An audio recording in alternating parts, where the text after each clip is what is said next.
We are back, and we are joined now by Mark Hancock, National President of Canada's largest union, the Canadian Union of Public Employees, here to talk about the Air Canada flight attendant strike and now contract that is being considered. Mark, thanks so much for coming on the show today. Thanks, Emma. It's my pleasure to be on today. Of course, we loved playing, I guess it was last week or 2 weeks ago, a clip of you saying that you would go to jail in defiance of the back to work order that was issued by the Canadian government when you were striking. Your union represents more than 10,000 Air Canada flight attendants.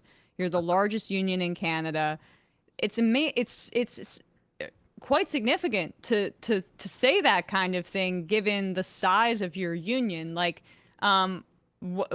did you feel in that moment like you wanted to take a stand? Because I know that some of the other kind of public sector unions in Canada had been hamstrung by the government's intervention in the months prior.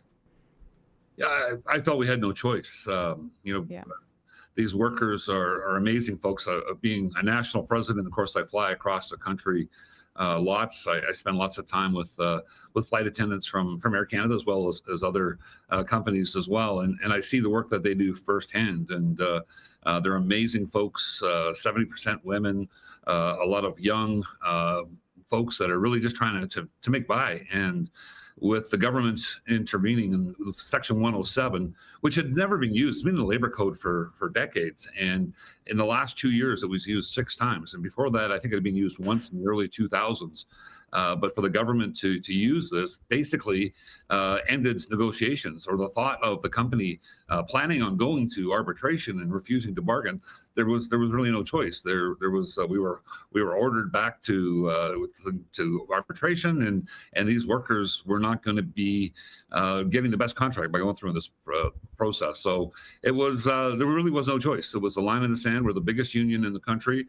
We felt that we needed to take that stand, and we did that exactly.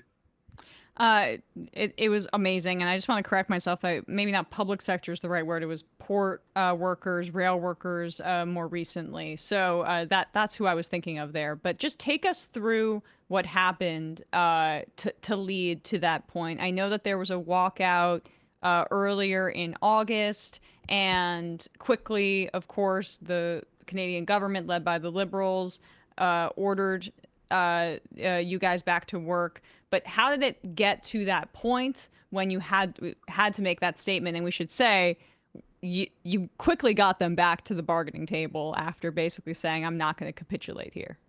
Well, the company was losing $60 million a day, is what I understood. So it was having a big impact on them. We started bargaining just like we do in any round of bargaining. We have 2,000 locals, about 4,000 collective agreements that our members have across the country. We're bargaining every single day across the country. We know how to get contracts. It's not very often that we have to take a strike vote, never mind strike action. It does happen, but it doesn't happen a lot. So we were bargaining with the company, and this is one of the we don't have a lot of private sector, but Air Canada is a company, so sometimes that's a little bit different when it comes to bargaining.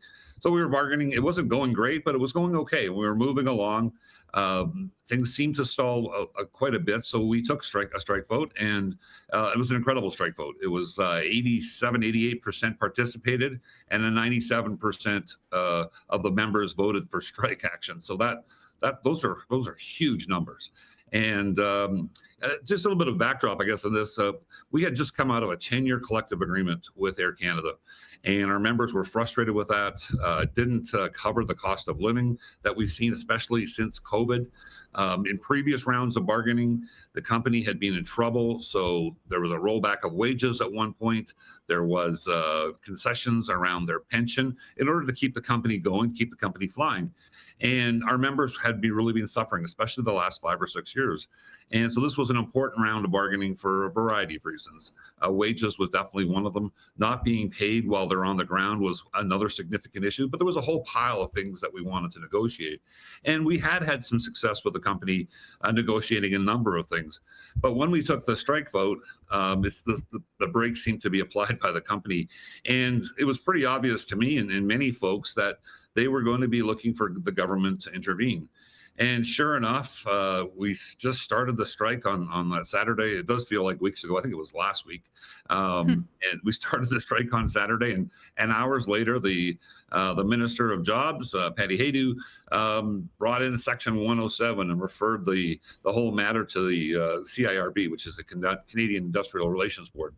And the company thought that would be it, that we would comply, that there would be some process through arbitration, and that would be the end of any dispute. And so they refuse to bargain. And quite often, I'm not sure how familiar you are with bargaining, you're bargaining towards a deadline. And that's when things get serious. When a union is about to take strike action or to even vote on a strike, that's when really the progress is made at the bargaining table. But in this case, the company knew, however you want to frame it, that the government was going to intervene and use 107. So there was no reason for them to get serious about bargaining with us. Because as you said, once we made it clear that we were not going back to work without an agreement, that's when the company got serious. That's when they brought in a mediator, and we were able to get an agreement in, I believe it was about 7 hours. It's amazing that you called their bluff like that. I mean, what could the government have done if they wanted to really enforce this in order to try to back up Air Canada here? I saw them kind of backtrack and be like, this would have just impacted the leaders, not the rank and file. Don't worry about it, or something like that. But it seemed like they, this government didn't have the stomach to use this law, which I know, like your union has called for the repeal of it. It was enacted in the 80s, which we here know in the States how anti-union that time period was for legislation. Yeah, I mean, I don't know what we were facing criminal contempt. I think that day, and of course, with that comes fines, serious fines, and also possibly jail time for me and potentially other labor leaders. And we just made it clear. And I spent a lot of time with these folks heading into the strike, even talking with them on flights about how they were struggling, and they weren't getting paid for the time that they were sitting on the plane while it was docked at the airport.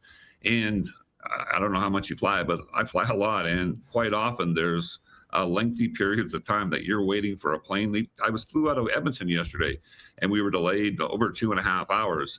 And that time that the flight attendant is doing a ton of work, or those flight attendants are doing a ton of work, they're not getting paid. Right. And it's an inconvenience for me and other passengers. But the fact that those workers, that these flight attendants are working, just as hard when they're on the ground as when they're in the air and not getting compensated, there's just so much wrong with that. And we haven't completely fixed that problem yet, but it's a good start in this collective agreement. And the government has also now called for an investigation, a probe into unpaid work, which we're going to obviously take a big part of. But yeah, I mean, they could have thrown me in jail. They could have fined us millions of dollars. There's lots of possible outcomes, but the members made it clear. They were so brave. I was so impressed with them. I was at Pearson Airport for the whole dispute. Couldn't fly anywhere else, but we were at Pearson and just talking to these folks, many young women that's struggling to get by, making less than $2,000 a month in some cases at the low end. The new flight attendants, you can't live on those types of wages. So it was clear to me that if I needed to go to jail, if we needed to pay fines, that we weren't backing down, that we were going to support those flight attendants until they got a deal at a bargaining table. It's incredible to think that you can be on the at the gate, but until those doors close, you could be waiting there for hours. The flight attendants are not getting paid for any of that until the boarding door closes, as they have to maybe do the hardest part of their job, which is dealing with pissed off people Yeah. on a delayed flight and providing them service. This is when it should be the opposite, where they get time and a half, double time. This is overtime work for them. And that doesn't even include the time while they're at the gate inside the airport, Right. waiting for an incoming plane. And, that could be 2, 3, 5 hours. And that doesn't even include that. But I was on that plane yesterday and was flying from Edmonton to Vancouver. And there was a problem with air traffic control in Vancouver. So they said, well, we're going to board the plane, but you're going to sit there for about an hour. And then while we were sitting there for an hour, there was a problem developed with the plane. And I don't, of course, to make the plane as safe as possible before we take off. But there was a lot of passengers who were flying from Edmonton to Vancouver and then beyond to Japan and China and different parts of the world. So those folks were really concerned about their connections, and they ended up missing them because we had to have a few mechanics come on about another hour, and then they still had to wait to leave because there was still the issue with the air traffic control in Vancouver. So that was 2.5 hours, 3 hours at least that we sat on the ground. And the flight attendants had to deal with angry, frustrated passengers. So you're absolutely right that they should be actually compensated more for that time. I know that this has been an issue for, flight attendants here in the U.S. too. American Airlines, I think, got ground duty pay. Alaska Airlines too. I mean, what are the other areas that ownership management, these corporations need to address in terms of, not speaking about the specifics of the contract that's being considered right now, but just the hazards of the work that you and your members do, and what isn't being considered, basically. Well, as I said a bit earlier, we actually made some progress at the bargaining table on a few items, and I'm no expert in the industry. I come out of a municipal local here in BC, but there was issues around rest time that was dealt with at the bargaining table. There was issues around their pension. They lost indexing, as I said a bit earlier. They were able to achieve some of that. So there were some things that our members felt that were important going into this round of bargaining.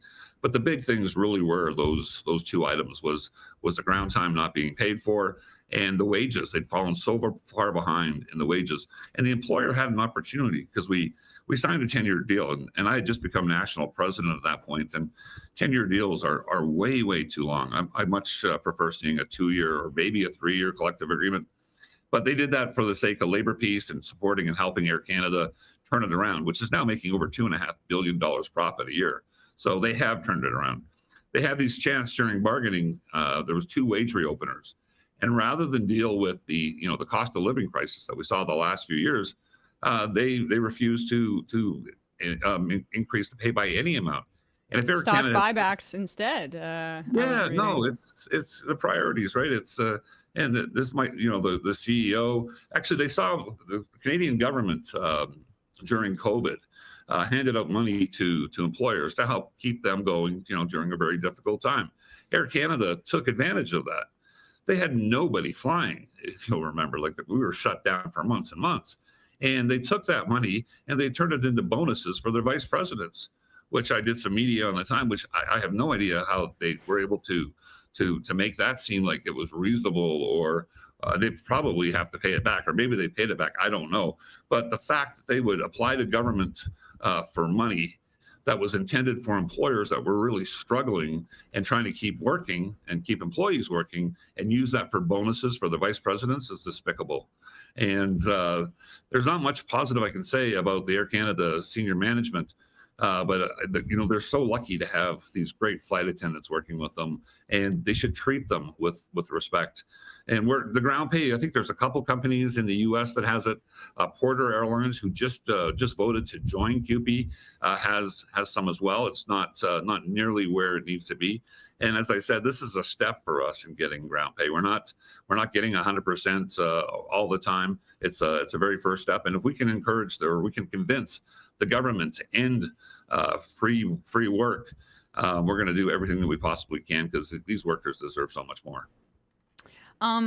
Lastly, I know that your union has been outspoken about the Canadian government responding to calls for, Palestinian liberation, the rights for Palestinians, and trying to, end the genocide and the complicity of the Canadian government. We know that Carney is recognizing a Palestinian state, lapping the United States on that, unfortunately. But people may see that advocacy and go, why? I mean, what does that have to do with the workers in your union? What would you say to that question?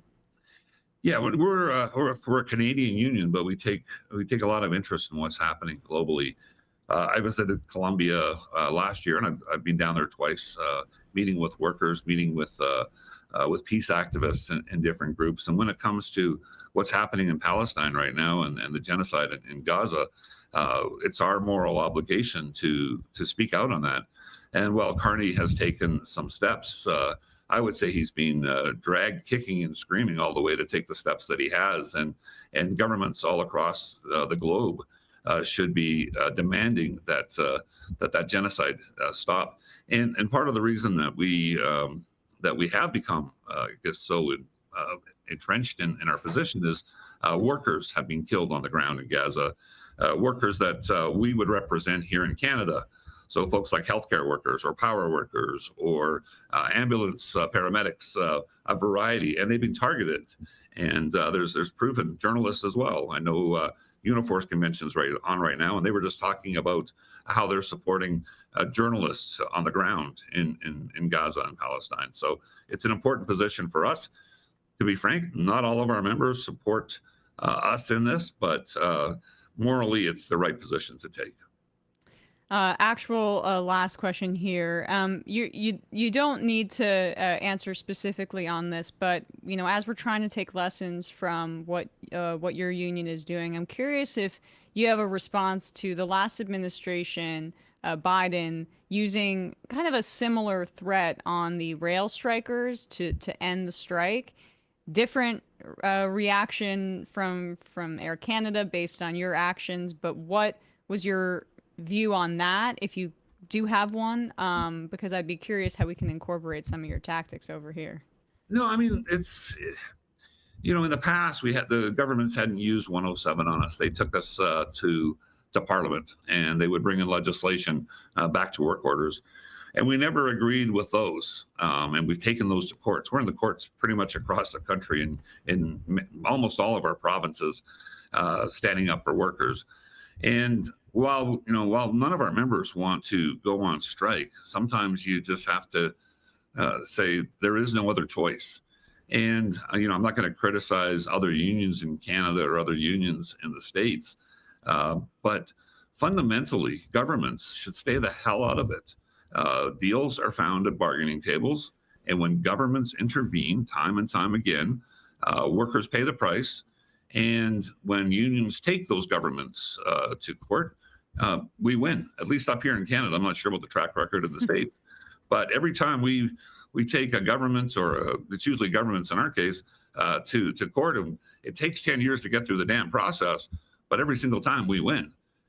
But you can't wait 10 years for the rights of workers to be upheld, especially in this case with our members that are making such poor wages and working for free. There's no way in hell that we could have waited 10 years to work our way through the courts. So that line in the sand, proverbial or otherwise, I think unions have to start drawing that more often. Well said. Mark Hancock, National President of the Canadian Union of Public Employees. Thanks so much for your time today. I really appreciate it. Thank you very much. And my son Caden got in touch with you folks, so I'm happy to do this. And he's watching now with my daughter Kira. So big hi to both of them. Oh, shout out, Caden. Hi to Caden. Hi to Kira. So glad that they made the connection here, because we were thrilled to have you on. Thanks so much. Right on. It's been my pleasure. You guys take care. You too. Hey folks, don't forget to hit the subscribe button and check out our daily show. We do it every day at 12 p.m. Eastern for about 2.5 hours. We even take phone calls. You should check that out.